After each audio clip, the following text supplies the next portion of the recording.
Have you ever wondered why so many people in history, especially during the 17th and 18th centuries, donned those extravagant powdered wigs? It's a fascinating topic that goes beyond mere fashion. These elaborate hairstyles were more than just a trend. They were a statement of status and sophistication.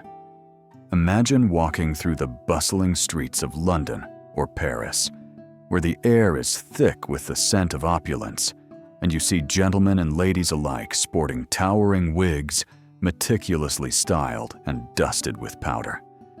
But there's a darker side to this seemingly glamorous accessory. The use of powdered wigs was often linked to the outbreak of lice and other pests that plagued society at the time. People sought to disguise their unkempt hair, which was often infested, by covering it up with these elaborate wigs. Picture the bustling salons where the elite gathered, each wig a symbol of wealth and social standing, hiding the very real discomfort of the wearers beneath layers of powder and fabric. It's a striking contrast, isn't it? What appeared to be a sign of refinement and elegance actually masked a troubling reality. The wigs became not just fashion statements, but a way to cope with the harsh realities of life in a time when hygiene was far from what we consider normal today. So, the next time you see an image of someone in a powdered wig, take a moment to reflect on the stories and struggles that lie beneath that extravagant facade. Imagine this scene as you stroll through the vibrant, bustling streets of 17th century Paris. The air is alive with an intriguing blend of scents. You catch the delicate fragrance of lavender and the sweet notes of orange blossom wafting from the flower stalls, mingling with the less appealing odors of the nearby marketplace, where fresh fish and ripe cheeses create a pungent contrast. Men and women glide gracefully by, their heads held high, each adorned with towering mounds of meticulously styled powdered hair that resemble intricate sculptures. These extravagant hairstyles weren't merely eccentric fashion statements. They spoke volumes about their wearers. They were badges of wealth and status, a way to showcase one's importance in a society that thrived on appearances. Each twist and turn of the hair was carefully crafted, reflecting not just personal style, but also the intricate social dynamics of the time. The streets were alive with chatter and laughter, the clatter of hooves on cobblestones, and the occasional shout of a vendor calling out to passers-by, their voices blending into a lively symphony that painted a vivid picture of life in this enchanting city. They were secrets, intricately woven into the fabric of society. Can you imagine the stories hidden beneath those extravagant wigs? They carry a rich history, one that is steeped in disease, deception, and the tantalizing drama of royalty. Picture the lavish courts, where nobles, desperate to maintain their pristine appearances, donned towering hairstyles that defied gravity, all while navigating a world that placed immense value on outward image. This narrative isn't merely about hair and the delicate dusting of powder. It's a captivating saga that reveals how a mysterious illness swept through Europe, inadvertently igniting one of the most bizarre and elaborate fashion phenomena in Western history. The humble wig, once just a simple accessory, transformed into a powerful symbol that could shape the very fate of an empire, influencing everything from social status to political alliances. Each strand of hair tells a story, echoing the lengths to which people would go to uphold their dignity and status, making the wig not just a fashion statement, but a testament to the complexities of human ambition and the relentless pursuit of an idealized image. For over a century, it was almost unimaginable for a European gentleman, particularly one belonging to the noble class, to make an appearance in public without the distinctive powdered wig perched atop his head. These elaborate wigs, some so grand and towering that they could nearly touch the roofs of carriages as they passed by, were not merely ornamental. They were a symbol steeped in tradition and significance. They represented a man's social standing, reflecting his wealth and influence in a society that placed immense value on appearances. Furthermore, these wigs were intertwined with the politics of the era, often serving as a visual cue of allegiance to certain factions or ideologies. There was also an element of medical belief tied to their use. Many believed that wearing these wigs could help prevent diseases that were thought to be spread through the air. As time went on, the mystery surrounding the wigs began to unravel, revealing not just the complexities of fashion, but also the evolving nature of identity and status in a rapidly changing world. The powdered wig became a canvas upon which the stories of power, health, and societal change were painted, encapsulating a unique slice of history that continues to intrigue us today. Although today they might be seen as a charming and eccentric part of history, powdered wigs once held immense significance, embodying the essence of an entire era. These extravagant hairstyles were not just fashion statements. They were a symbol of status, sophistication, and social identity. Interestingly, the emergence of the powdered wig is closely linked to one of the most dreaded and misunderstood diseases of all time: syphilis. This notorious illness made its alarming entrance into European society in the late 15th century, sparking a wave of fear and hysteria that swept across the continent. People were gripped by panic as the disease spread, leaving a trail of devastation in its wake.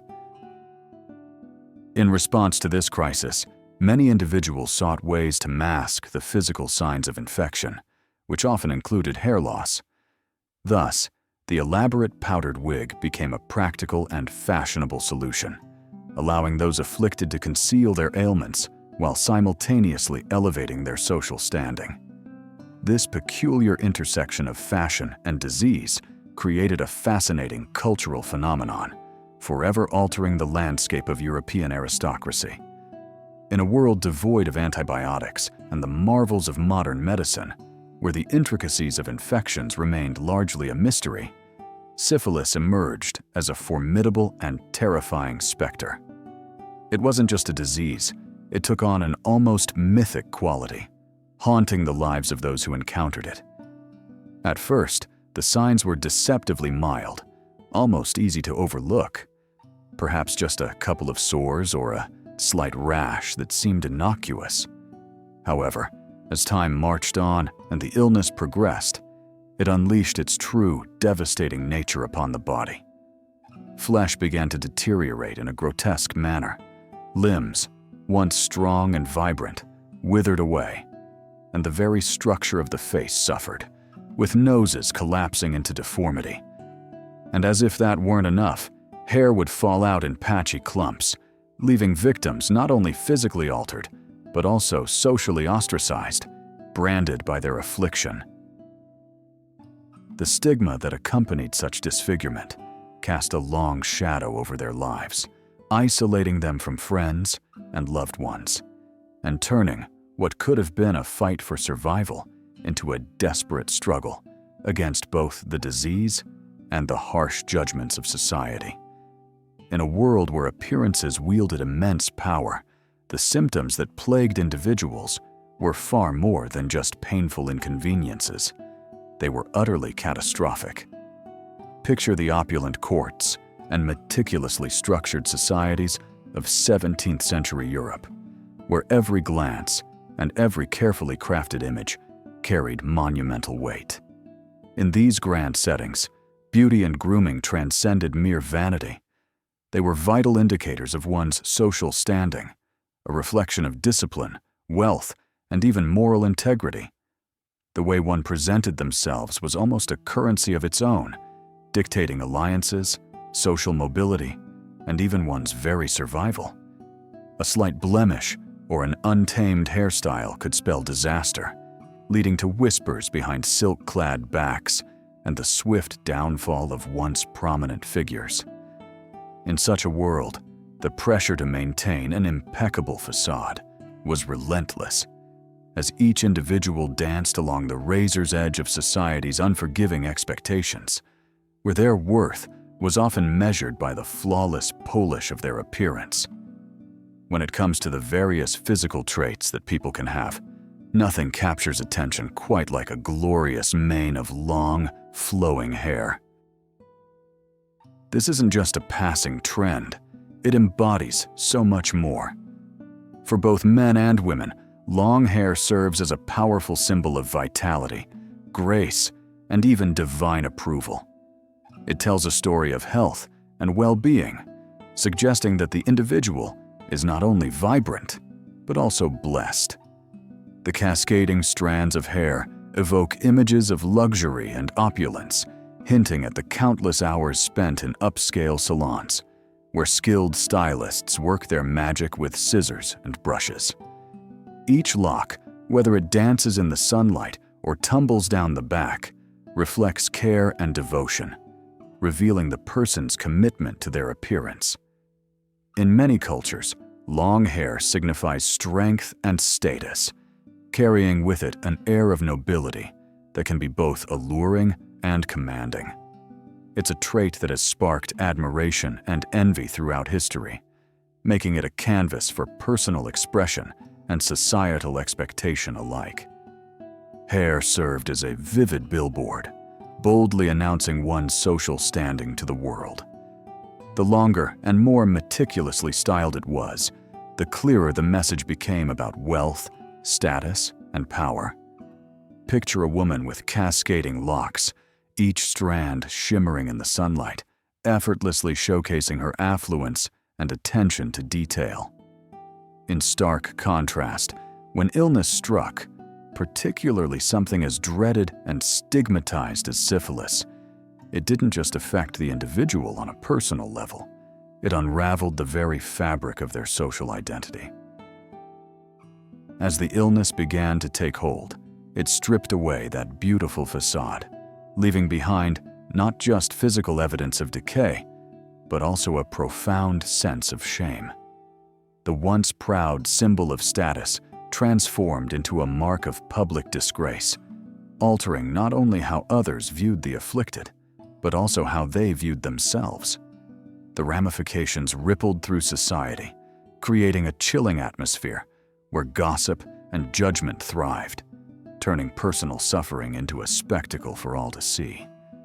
Hair loss was not just brushed off as a trivial side effect or a simple misfortune in one's health. Instead, it was frequently viewed through a lens of moral judgment, often seen as a sign of personal failure or the whisper of scandal lurking just beneath the surface. A balding head could ignite a wildfire of rumors, suggesting everything from promiscuity and financial ruin to a serious illness that raised eyebrows and eyebrows alone. For those in the noble class, where their identity and worth were deeply intertwined with their appearance, experiencing hair loss felt like a devastating blow to their social standing. The shame associated with thinning hair was so profound that individuals resorted to elaborate measures to conceal their condition, employing wigs, hats, and even intricate hairstyles to mask the truth. The pressure to maintain a polished image weighed heavily on them, and the fear of being judged or ostracized loomed large in their minds, driving them to desperate lengths in an effort to preserve their dignity and status in society. Talking openly about illness was quite uncommon, particularly when it touched on topics related to sexuality, which seemed to linger in the shadows of societal conversation. Instead of expressing their pain and struggles, many chose to employ clever tricks and subtle disguises. It was in this atmosphere of silence and secrecy that a unique solution blossomed, not from the latest advancements in medicine, but rather from a remarkable wave of creativity and craftsmanship. Men, grappling with the embarrassment of thinning hair and patchy scalps, began to embrace a new trend. They started to adorn themselves with elaborate hairpieces that were not just mere covers, but intricate works of art. These pieces, often adorned with delicate details and vibrant colors, transformed their appearance, allowing them to regain a sense of confidence and self-expression. Each hairpiece told a story of resilience and artistry, turning what was once a source of shame into a celebration of individuality. Women have long been finding creative ways to enhance their thinning hair, turning to padded curls, weaves, and all sorts of stylish add-ons. What started off as a simple solution to cover up sparse locks gradually evolved into a dazzling spectacle that transformed not just individual appearances, but entire cultures. Wigs, after all, didn't emerge merely from a desire for beauty. They were birthed from a profound need to conceal, to mask insecurities. And in this act of disguise, they reshaped the landscape of fashion itself. They became symbols of reinvention, allowing women to express themselves in ways they might not have felt comfortable doing otherwise.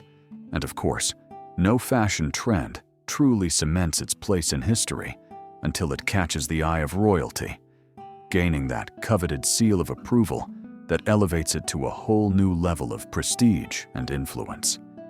In this instance, the inspiration can be traced back to one of history's most image-conscious monarchs, King Louis XIV of France, who would later earn the illustrious title of the Sun King. Louis wasn't merely a ruler. He embodied the very essence of French grandeur and opulence. His reign was marked by an extraordinary commitment to crafting an image that resonated with strength and elegance. The magnificent palace at Versailles, with its sprawling gardens and ornate architecture, was more than just a residence. It was a dazzling showcase of his power and ambition. Every detail, from the grand halls filled with shimmering chandeliers to the meticulously designed fountains dancing under the sun, reflected his desire to be seen as a deity among men. In portraits, he was often depicted surrounded by golden rays, symbolizing not just his royal status, but also a sense of eternal youth and divine authority. Louis XIV understood that to rule effectively, one must also create an unforgettable presence, and he dedicated his life to ensuring that every aspect of his image radiated majesty and an almost otherworldly charm. As he entered his teenage years, the young king found himself grappling with a daunting challenge: the gradual loss of his hair. This was no trivial matter for someone who was shaping a grand mythos around his reign. In a world where appearances held immense power, boldness didn't quite align with the regal image he was striving to project. Determined not to let this setback define him, Louis embarked on a remarkable journey of self-reinvention, piece by piece, strand by strand. He took an audacious step that few could dream of, assembling an impressive team of personal wig makers. At one point, he had as many as 48 talented artisans at his beck and call. Their task was not just to craft ordinary wigs. Instead, they designed exquisite headpieces that cleverly concealed his thinning locks, while simultaneously enhancing the opulence of his royal persona. Each wig was a masterpiece, intricately styled to reflect the grandeur of the king's image, adorned with lavish embellishments that would make anyone who caught sight of him believe in the legend he was creating.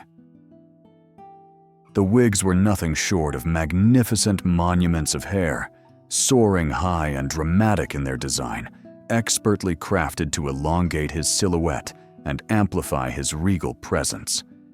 Each wig resembled a grand crown, but even more impressive, with a versatility that made each style a statement of its own, revealing layers of status and sophistication. The elaborate curls and sweeping volumes spoke volumes, turning heads wherever he went. As with all trends in the world of fashion, the king's bold choices ignited an immediate ripple effect throughout the kingdom. In no time at all, every nobleman was eagerly donning wigs styled after the king's exquisite taste, desperate to emulate Louis's unparalleled majesty. Their attempts to mirror his grandeur led to a dazzling array of hairstyles that filled the courts, each one more extravagant than the last, as they all vied to capture a fraction of the king's splendor.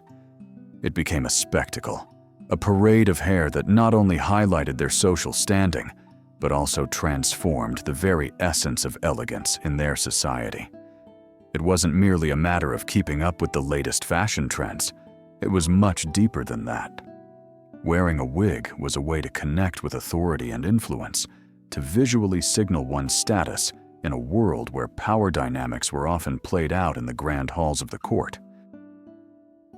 To turn one's back on the wig was to turn away from the very essence of courtly life, a bold rejection of the intricate web of social norms that governed interactions among the elite. Consequently, the peruke, its formal title, became an essential part of the wardrobe for anyone wishing to navigate the complexities of royal gatherings, lavish social events, and high-stakes political meetings. Yet, beyond the lavishly styled curls and elaborate embellishments lay a more practical, often overlooked purpose.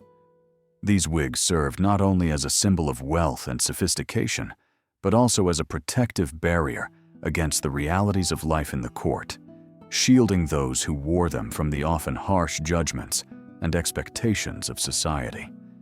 These masks were intricately crafted, designed to obscure what society deemed too shameful to reveal. A meticulously styled wig did more than just mask thinning hair. It had the power to camouflage a myriad of imperfections. Beneath those vibrant locks could lie the telltale signs of suffering, oozing sores that told stories of pain, blotchy skin that hinted at a troubled past, or lumpy scars etched by cruel diseases like syphilis or smallpox. These wigs were not merely fashion statements. They served as shields against the harsh scrutiny of the world, whispering tales of elegance and refinement, where nature had instead spoken of affliction and discomfort. In a society obsessed with appearances, these carefully constructed facades provided a sense of security, allowing individuals to navigate through life without the fear of judgment, masking their vulnerabilities with an air of sophistication and grace. The very act of donning such adornments became a ritual of transformation, where one could step into the light, leaving behind the shadows of illness and despair. Absolutely. Lice seemed to be an omnipresent problem during that time. With personal hygiene practices not exactly up to modern standards, and combs often used without any proper cleaning, head lice became a widespread and persistent annoyance for many. However, the introduction of wigs offered an unusual yet practical solution to this issue. People often opted to shave their heads before donning these fashionable wigs, making it far simpler to boil the wigs for cleaning rather than attempting to rid their natural hair of these pesky critters. Wig makers got creative, developing various techniques to not only clean and treat the wigs, but also to repowder them, ensuring they smelled delightful and looked vibrant. This process not only revitalized the wigs, but also turned them into a fashionable statement, allowing individuals to maintain their appearance while cleverly sidestepping the lice dilemma. It was a fascinating intersection of necessity and style, showcasing how creativity can flourish even in the face of discomfort. Imagine stepping into a world where hairpieces were treated with the same care and attention as a luxurious spa day, each one pampered and perfected to create a stunning look. The wigs themselves evolved into extravagant works of art, showcasing intricate designs that went far beyond the simple white we often associate with them today. Back then, the powder used to achieve that pristine whiteness became a whole trend in its own right, captivating society's elite. While many people today picture powdered wigs as merely a uniform shade of white, the truth is far more vibrant and interesting.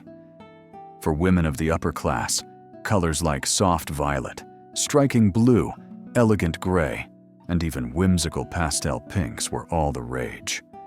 Each hue was carefully chosen, often reflecting not just personal style, but also the ever-changing tides of seasonal fashion, allowing women to express their individuality in a society that valued appearance above all. It was a time when a simple hairpiece could speak volumes about one's social status and fashion sense, transforming heads and turning eyes everywhere they went. And we can't overlook the intriguing world of ingredients that played a crucial role in the art of wig styling. Powder wasn't merely a decorative touch, it served several important purposes. Imagine a soft, silky wig that not only looked fabulous, but also had a delightful freshness about it.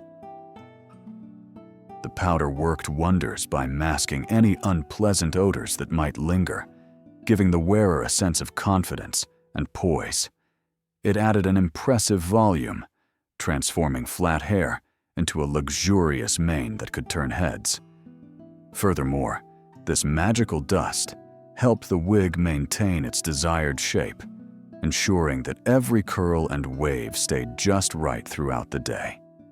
People experimented with various types of powder, ranging from rice powder, which is gentle and fine, to starch and talcum, each with its unique texture and effect.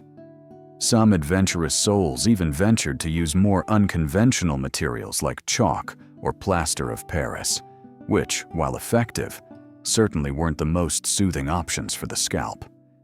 Can you imagine the sensation of that gritty substance against your skin? It's a testament to the lengths people would go to for beauty in those times, balancing comfort and style with a dash of creativity. But it was really the enchanting scent that made it all irresistible. Powders were skillfully blended with delicate notes of lavender, fragrant rose, or zesty citrus oils, creating an exquisite aroma that elegantly masked the, let's say, less pleasant musk that permeated the air in those times. Living in an age before the invention of deodorant, the allure of scented hair felt almost like a touch of magic, transforming the mundane into something truly special. Picture the bustling streets where men and women, from the highest nobility to the simplest townsfolk, adorned themselves with elaborate hairstyles, often enhanced by these fragrant powders. It was a society where the art of fragrance played a crucial role, and almost everyone embraced the charm of false hair, each carefully styled tress wafting delightful scents that danced through the air, inviting admiration and intrigue. The more elaborate and extravagant the wig, the more powerful the illusion it created. Throughout Europe, from the opulent courts of kings to the bustling streets filled with commoners, wigs became a symbol of status and style. These fashionable hairpieces were not just mere accessories. They were transformative, capable of elevating one's social standing with a single glance. However, not all wigs were fashioned with the same level of artistry or grandeur. The phrase "big wig" actually originates from this fascinating period, referring to individuals of such high importance that they could afford the largest, most ostentatious wigs on the market. Sporting one of these oversized creations was not merely a fashion statement. It was a bold display of wealth and influence, a way to show off one's prominence in society. These towering hairstyles were a literal flex, serving as a conversation starter and a visual cue that commanded attention wherever one went, leaving a lasting impression on all who beheld them. In the world of fashion and social standing, the height of your hair spoke volumes about your status. Imagine walking through the bustling streets of 17th century France, where towering wigs adorned the heads of nobles and the affluent, each elaborate hairstyle a dazzling testament to wealth and prestige. These wigs weren't just accessories, they became essential symbols of power and influence in society. By the late 1600s, the demand for these extravagant creations had skyrocketed, prompting France to establish a guild for wig makers, a move aimed at regulating the rapidly expanding industry and ensuring quality craftsmanship. Fast forward to the 1770s, and you would find nearly 1,000 skilled wig makers operating in France alone, each dedicating their craft to the art of wig making. These artisans poured their creativity and skill into every piece, with some wigs fetching prices that could equal several months' wages for an average worker. It was a time when the right hairstyle could elevate your standing in society, making it clear that in a world where appearances mattered greatly, the taller the hair, the more significant your influence. When the aristocrats began to don their extravagant wigs, it was as if a spark had ignited a blazing trend that swept through all levels of society. Suddenly, you could see blacksmiths, merchants, and even humble craftsmen dousing their hair in powder and parading about town with an air of nobility that was both amusing and astonishing. The streets were alive with the sight of men who once toiled in anonymity, now strutting like peacocks, flaunting their powdered locks and finely tailored garments. This sudden shift left the elite in a state of utter disbelief and horror. One French nobleman, the Marquis de Mirabeau, famously shared his shock upon encountering a dapperly dressed gentleman, only to discover, to his utter astonishment, that it was none other than his blacksmith's son, transformed from a simple tradesman into a figure of fashion. The lines between social classes seemed to blur, and the nobility could only watch in dismay as their exclusive style became the talk of the town, embraced by all who wished to partake in the glamour of high society. For the aristocracy, the very idea of the lower classes trying to imitate their lavish style felt like a profound threat to their identity and social standing. It sparked a crisis that sent ripples of anxiety through their gilded circles. In response, the wealthy elite resorted to the only method they truly understood. They began to adorn their wigs with increasingly extravagant embellishments.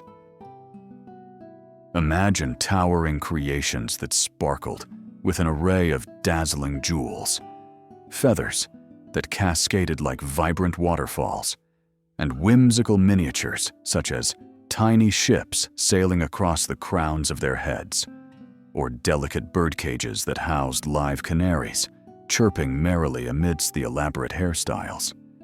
Some women's wigs became so grand and intricate that they required elaborate support scaffolding, almost like small architectural wonders, to maintain their towering shapes. These lavish hairstyles not only became a spectacle to behold, but also a statement of defiance against the encroaching mimicry of the lower classes, as if to say, "You may try to copy us, but we will always outshine you." The tale of the powdered wig is a fascinating journey through human creativity and our sometimes overwhelming desire to impress. It showcases how fashion doesn't merely develop through artistic expression or personal style. Rather, it often emerges as a response to deeper issues like health crises, societal insecurities, and the urge to emulate those we admire. Picture this. In a time when social status was everything, these elaborate wigs served not only to hide the effects of diseases like syphilis, but they also became a striking way to draw attention and command respect in the bustling courts of Europe. As the wig evolved, it transformed from a practical solution into a powerful symbol of authority and elegance, worn by kings and queens who understood the art of presentation. Over the years, it eventually faded into the background, becoming a mere ghost of fashion, forever captured in the countless portraits that line the walls of museums, and living on in our language through phrases like bigwig, which still echoes the grandeur and importance once associated with these extravagant hairstyles. This evolution of the powdered wig reflects not just a trend, but the complex interplay of health, power, and the endless pursuit of beauty that defines much of human history. So, the next time that word crosses your ears, or you come across a classic painting showcasing some dignified figure, their hair cascading around them like a halo of white clouds. Take a moment to think about what that really signifies. It wasn't merely a fashion statement or a trend of the time. No, it was a matter of survival, a reflection of one's social standing, and often it carried a hint of scandal lurking just beneath the surface. This intriguing phenomenon began with something as simple as a patch of missing hair, a small detail that spiraled into a much larger narrative. Imagine the salons filled with whispers and the society balls where the well-coiffed paraded their extravagant hairstyles as a badge of honor. Each tuft of hair told a story of resilience against the elements, of carefully crafted images maintained through the rigors of daily life. It was a time when the way you looked could define your place in the world, and that luxurious mane of white was more than just aesthetics. It was a powerful statement about who you were and where you stood in the intricate dance of social hierarchy.